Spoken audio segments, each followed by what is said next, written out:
Okay, today we're going to be installing our double din panel for the Honda Element. This is the Plus version, but this applies for the base as well as the XL. You get the panel itself. You get 4 button head socket cap screws and 4 rubber well nuts. What you're going to need is a 3mm Allen key and a trim tool. Something like this would work really well. This is optional, but it does help. Now, if you have this style of radio or this style of head unit, I'm going to assume that you know how to remove this this trim piece. It's this one here. It's just held in with clips in each corner. But if you don't, there's plenty of videos and other guides on YouTube that show you how to do that. We're going to get right into it. So first we need to separate this entire surround from the car, and the main clips holding it in, there's one here and one directly opposite right here. So if you have your trim tool,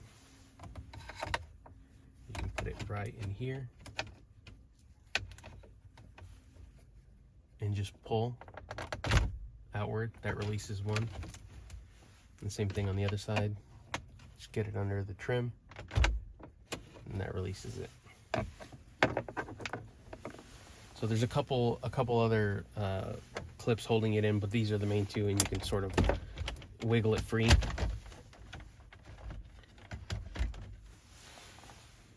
Okay, now that it is loose, you can get your hand behind it so that we can put in our well nuts. In order to avoid drilling, we're going to need to push these in from behind and get this flange out on the surface. So these square cutouts are just small enough that we can't push the well nut through. Well, we're going to have to push it in from the back and then again get this flange on the outside. We just need to get behind the panel, push the flange through. Let me show you. You just take one of the nuts, flange forward, you put it right up against the cutout here, and you push through.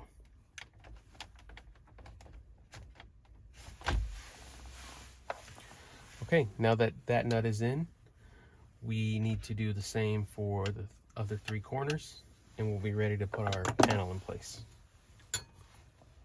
And just a close-up of one of the well nuts getting pushed through the cutout.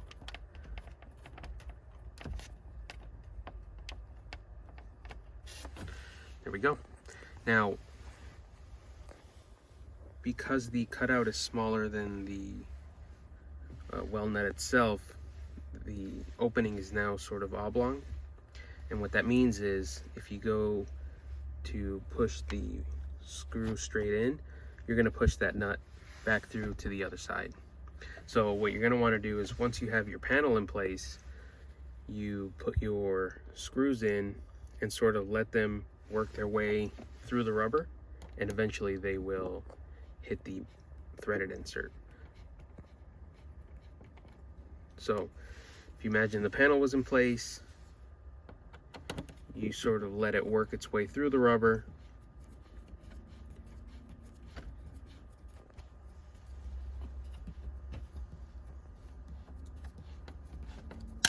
and then it would catch the threaded insert and you'd be good to go.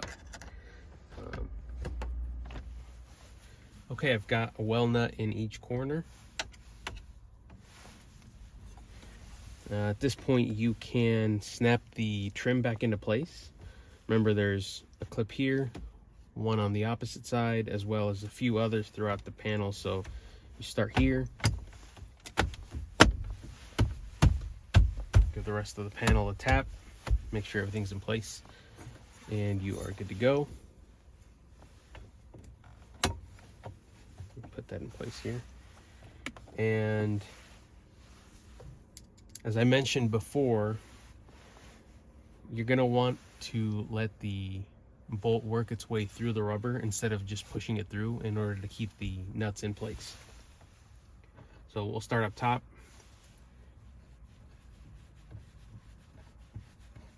And you just kind of turn, and it's working its way through the rubber. So once I feel that it's engaged with the threaded insert, and that one is, you can move on to the other corners.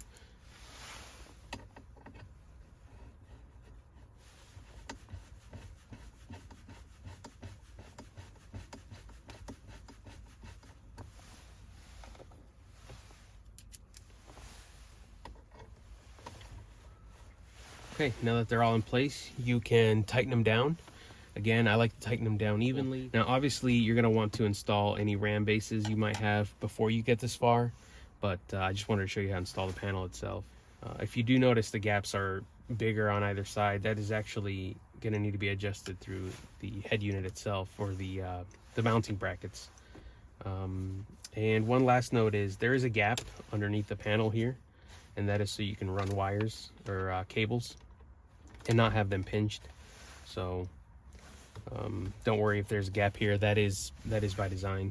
You can't see it unless you look from directly underneath, but I thought it'd be sort of a useful feature to have.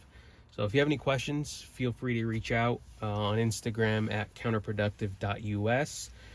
You can also email Brian at counterproductive.us, and I will get back to you as soon as I can. Thank you.